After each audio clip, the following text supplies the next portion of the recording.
lang, Wendy. Malala ka na. 10 taon din, Greta. Maraming salamat sa pagtitiis mo. Pero, meron sana akong hihilingin sa'yo ulit. Ano yun? Kung maaari sana, manatiling lihim ang kasunduan natin. Lalo na kay Magnus. Oo naman. Pero bakit? Kung alam mo lang ang pinagdaanan namin, muntik na kami magkahiwalay ni Magnus. Ilang beses na. Pero sa huli, kami pa rin. Siguro ganun talaga pag totoong nagmamahalan. Hindi na pwedeng masira ang relasyon namin, Wendy. Kaya, itong lihim na to, posibleng masira kami ulit ni Magnus. Greta, makakaasa ka. Hindi ko hahayaan na masira ang relasyon niyo. At ang pagkakaibigan natin.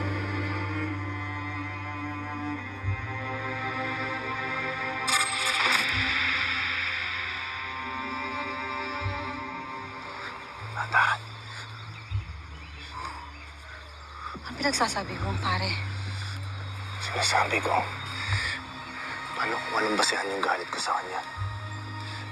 Yung wala siyang kasalanan sa lahat ng sinisisi ko sa kanya. Dahil sa lahat ng nalaman ko, pare, tungkol kay Mama. Hindi ko na alam. Gulang-gulo na ako. Ano ba yung totoo?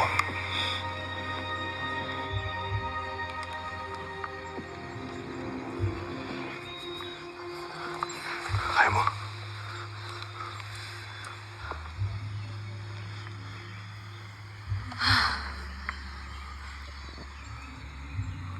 Pre. Ayan! Ayan! Ayan!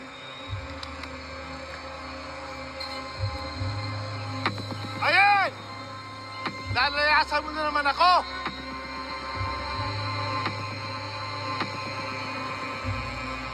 Para sa inyo naman to! Sa inyo ng kapatid mo!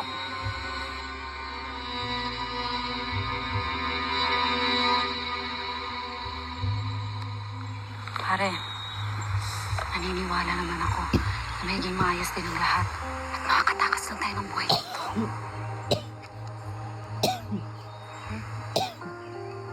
Tara.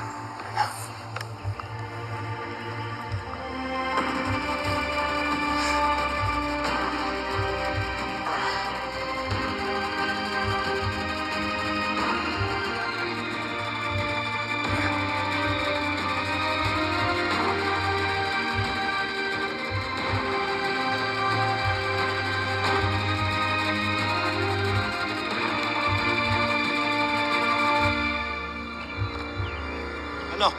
Nakita niyo? Boss, hanapin sa buong anak. Tayo mag-ano. Halika, dito tayo. Hey!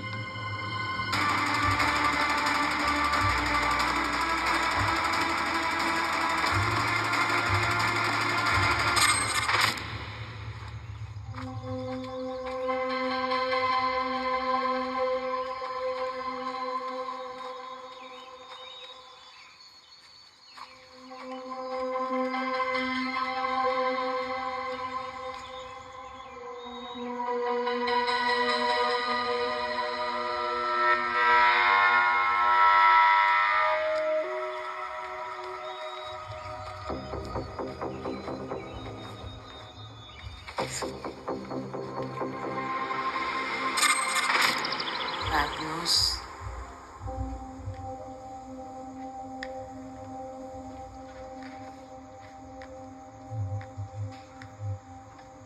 Ako dapat ang nandun, hindi si Liam. Pero kailangan ka rin dito para bantayan si Greta.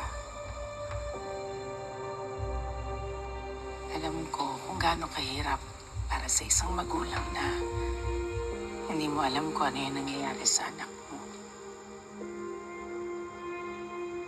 Pero ako pinagpapasa Diyos ko na lang.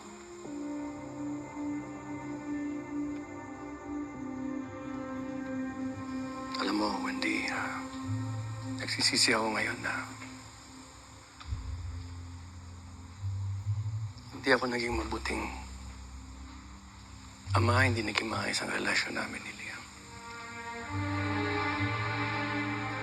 Hindi kasi ako naniwala sa mga gusto niyong gawin eh. Sa kaya niya. You know, the bloody irony of it all is that kailangan pang mangyari itong hostage-taking na to para lang makita ko kung gaano ko kaswerte magkaroon ng isang anak na katulad niya. Nakita ko yung anak mo. Matapang siya. Buo yung loob. Sa kabila ng lahat, kayo ni Greta, napalaki niyo pa rin siya na maayos. Alam mo, Wendy, habang nakakulong ka, nabantayan namang maigi ni Chief Ben, si Olsen. Ikaw din. Ang daming kwento sa akin ni Olsen. Tungkol sa'yo. Kayong dalawa ng tatay. Kayo yung tumayong totoong ama ni Olsen. Maraming salamat, Magnus.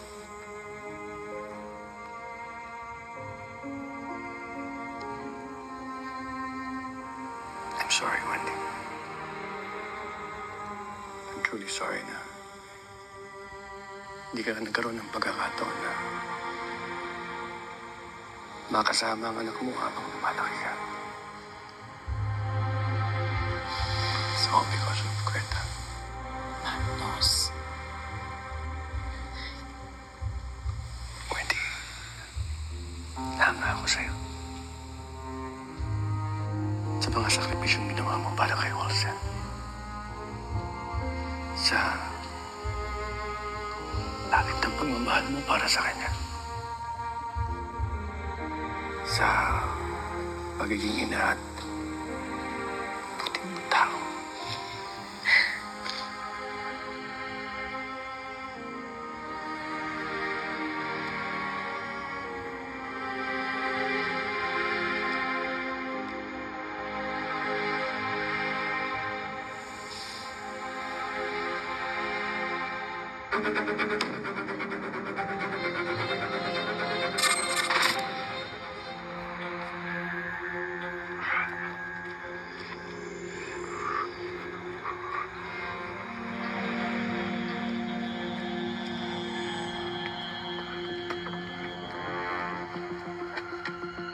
Pre, 2 minutes.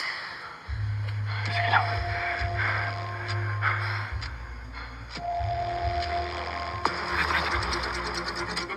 Sige lang.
Ayos?